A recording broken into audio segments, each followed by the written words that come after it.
नमस्कार, सत श्री अकाल, आदाब, वंदे मातरम। My name is Ketan Saravagan. I welcome you all over the online platform of the IAS Kanpur. Friends, आज हम और आप हमारी इस वीडियो में चर्चा करने जा रहे हैं आज के एक टॉपिक दैट इज ब्लड, रक्त।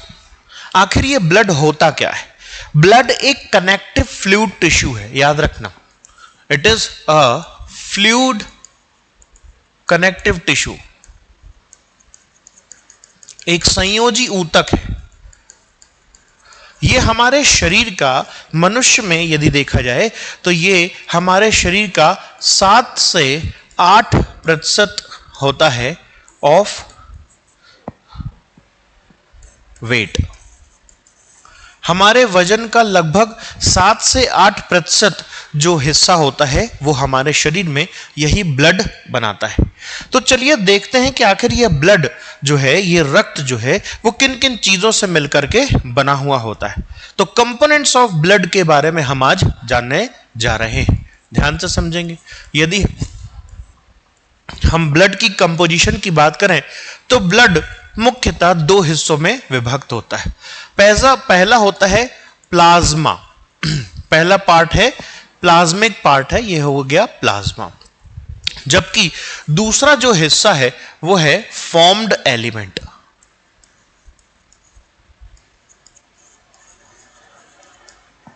प्लाज्मा की बात करता हूं तो प्लाज्मा 55% होता है रक्त में, जबकि 45% होता है फॉर्म्ड एलिमेंट।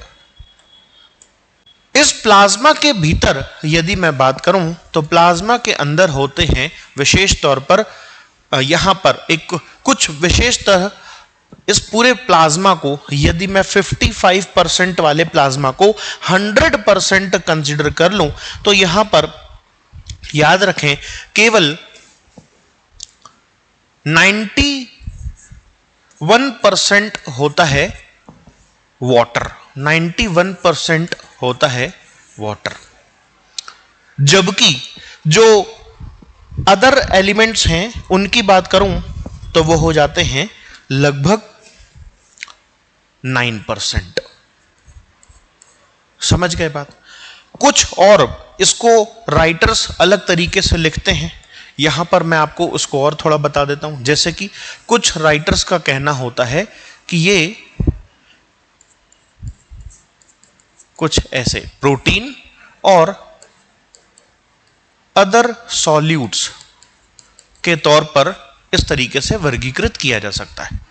अब यदि मैंने आपको प्रोटीन का वर्गीकरण की बात बताई तो ऐसे समय पर यह 4 तरह के मुख्य प्रोटीन और भी होते हैं, परंतु 4 मुख्य प्रोटीन का प्रतिशत लगभग यहां पर होता है 7%, जबकि अदर सॉल्यूट का परसेंटेज होता है केवल 2%।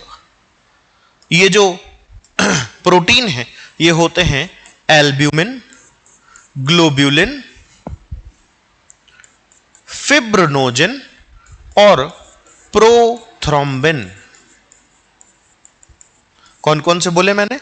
एल्ब्यूमिन, ग्लोब्यूलिन, फिब्रिनोजेन और प्रोथ्रोम्बिन। इसके बाद अदर सॉल्यूट्स के अंदर भी कई सारे हिस्से हो सकते हैं, जैसे कि उनकी चर्चा करें। अदर सॉल्यूट्स में होते हैं कुछ आयंस, इसके साथ साथ वेस्ट मटेरियल, न्यूट्रिएंट्स, गैसेस और साथ ही साथ एक और हिस्सा जिसको अपन हॉर्मोन्स बोलते हैं। यह सब अदर सॉल्यूट्स में कंसीडर किए जाते हैं। तो यह था ब्लड के अंदर मौजूद प्लाज्मा।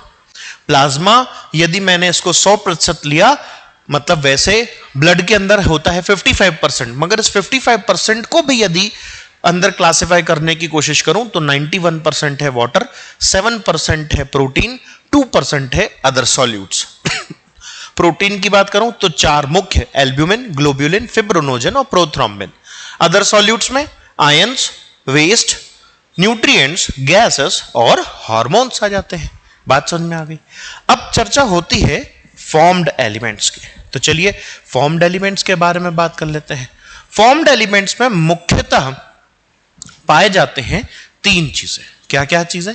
सबसे पहली होती है RBC, रेड ब्लड सेल। दूसरा हुआ WBC, व्हाइट ब्लड सेल। और तीसरा है प्लेटलेट्स। बात समझ में आती है?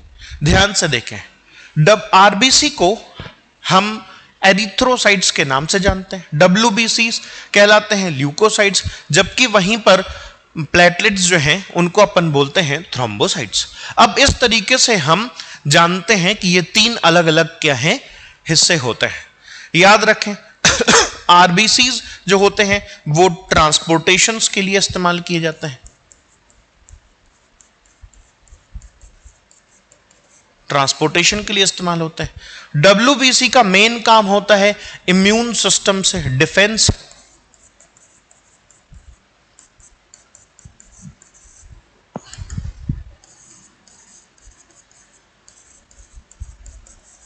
जबकि वहीं प्लेटलेट्स की बात करूं तो इनका मुख्य रोल होता है ब्लड क्लॉटिंग। याद रखें। अब ध्यान से देखना, यहां पर अत्यंत उपयोगी बात बताने जा रहा हूं। देखें ध्यान से, इन तीनों में ही सबसे कम मात्रा में पाए जाते हैं WBC। सबसे कम मात्रा में क्या पाए जाते हैं? WBC। अब समझें, यदि 1